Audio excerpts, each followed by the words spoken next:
Monsieur Mohamed Marfouk, directeur des opérations chez LVMH. Merci d'avoir accepté notre invitation, à la fois de témoigner, mais également d'animer cette première table ronde.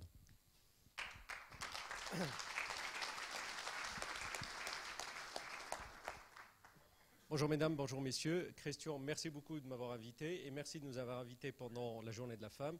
Alors on a demandé à beaucoup de nos boutiques de rester spécialement ouvertes après 16h30 pour certains d'entre vous qui aimeraient célébrer les femmes comme il se doit.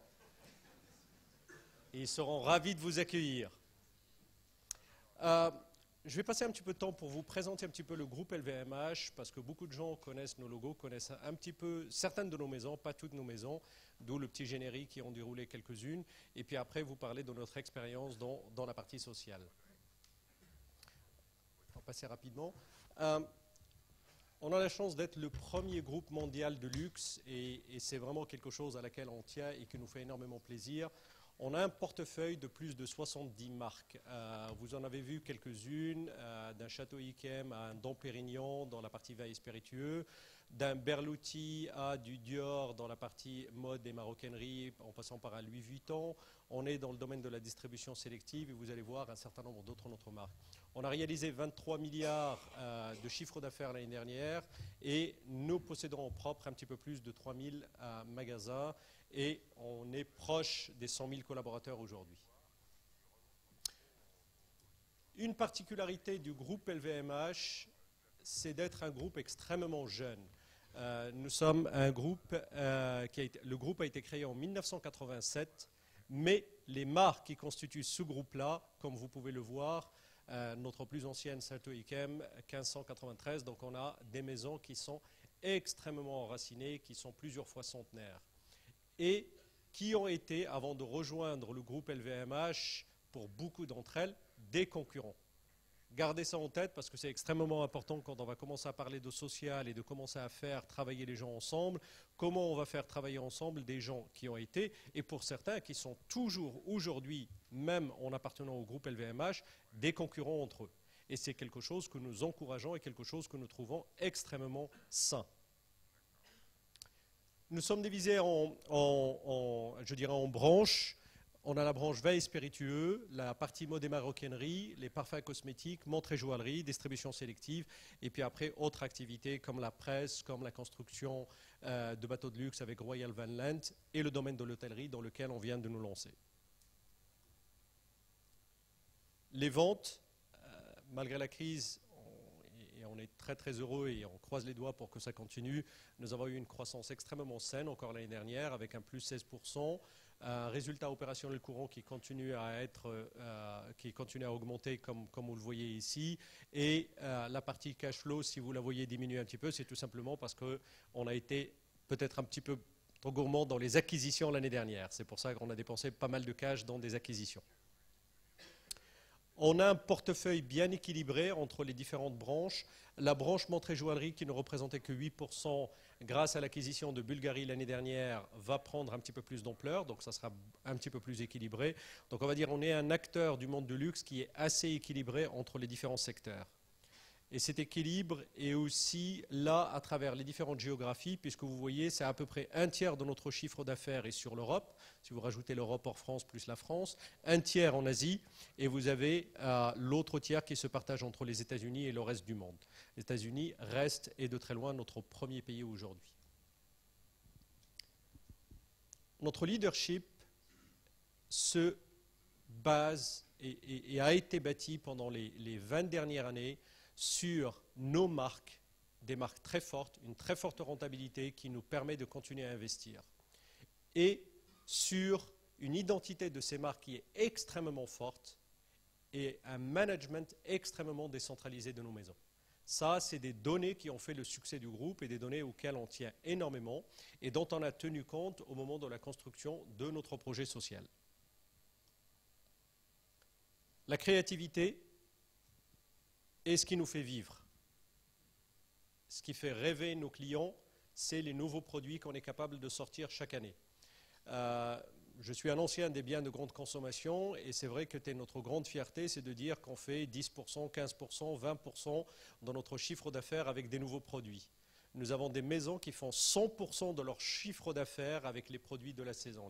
Les maisons de mode et maroquinerie, ils font 2 défilés et c'est 2 défilés qui donnent lieu à 2 buy-in sessions. Donc 100% du chiffre d'affaires est fait avec les produits du défilé. Donc l'innovation et la créativité est le maître mot de, je dirais, de notre groupe. C'est encore plus important pour certaines maisons que pour d'autres, mais c'est quelque chose qui nous anime fondamentalement. Alors, je vais en arriver maintenant à la partie projet et la genèse de notre projet social.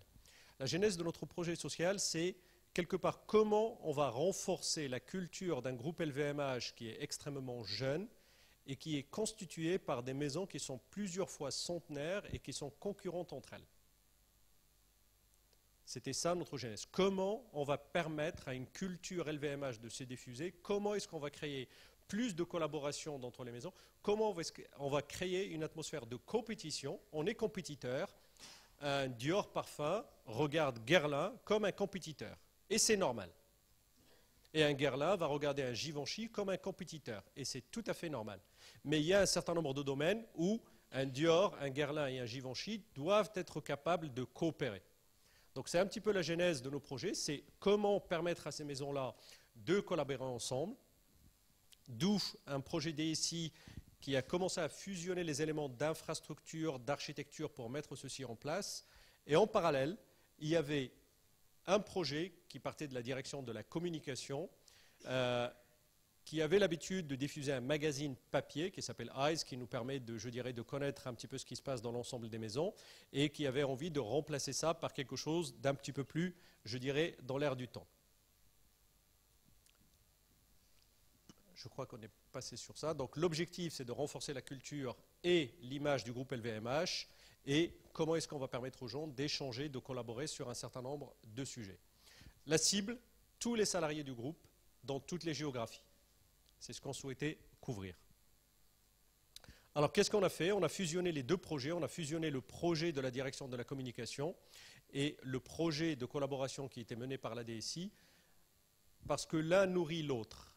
Et comme vous allez le voir, la création des espaces ou la façon dont on a architecturé le projet va permettre à la DSI de capter du trafic à travers la com, qui va attirer un certain nombre de personnes.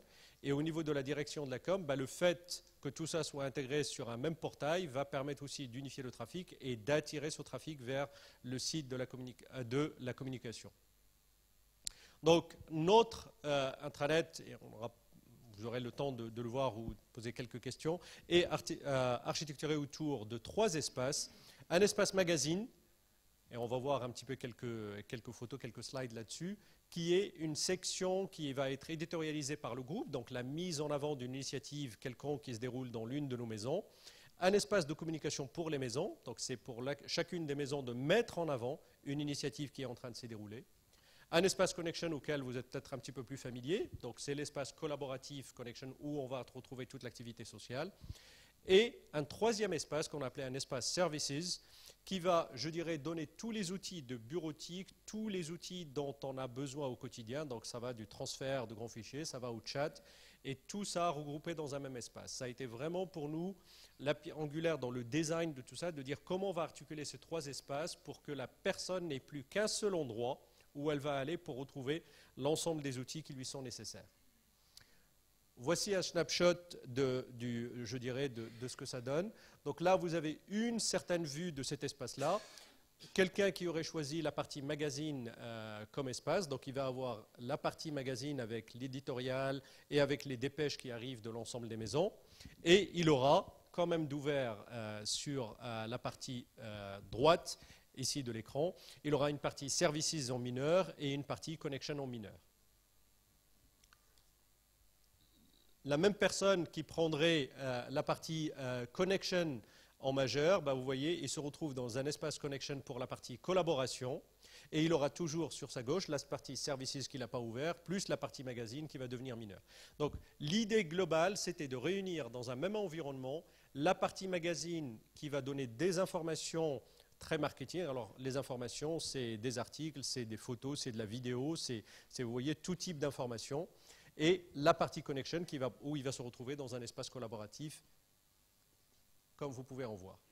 Donc Voilà ce que je voulais partager avec vous. Je sais qu'après, il va y avoir des sessions, je crois, de questions-réponses. On est à l'aube du lancement de ceci, après quelques années de travail avec certains de nos partenaires qui sont ici dans la salle. Ça a été dur, ça a été, je dirais, quelques années de combat pour arriver à structurer ça.